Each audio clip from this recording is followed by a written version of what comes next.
I'm finally days away from finishing Station 14, the final station on the Stations of the Cross.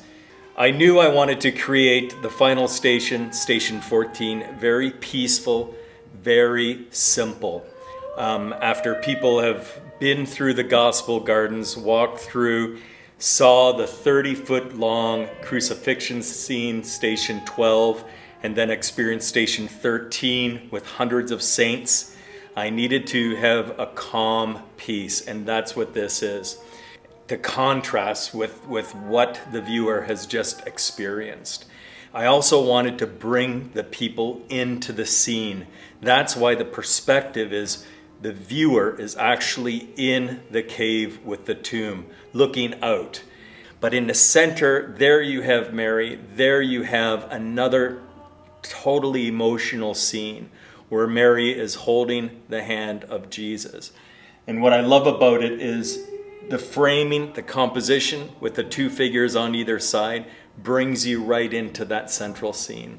And I love the lacing of the hands. It's very emotional, but it's very soft and quiet. And that's what I do believe is the perfect way to end the Stations of the Cross, with this very simple scene. I took extreme artistic liberty in not doing a historically correct tomb. It would have been a smaller, cave-like, people could hardly stand up in it tomb. And I didn't want that because it would limit the narration that I wanted to portray. So I have a large tomb, steps leading out to the outside. I have the 3 crosses, so you can kind of follow along the journey from Station 12 to Station 14. But then I also have an angel coming down from the sky, suggestive of what's going to happen next, where the angel is basically rolling away the boulder from the tomb and sitting perched on the one side of the tomb. So that's the beauty of art. You have artistic liberty and you can create and you can event. But I do believe that it's so authentic to the spirit of the tomb. And that's what's key, and that's what's very important. I didn't want to have this station filled with a lot. I avoided doing parables within this piece because this is the end. This is the soft, quiet end to the whole sculpture part. And so to have it simple focuses one's attention on the Christ figure and the Mary. I love the figure of the Christ.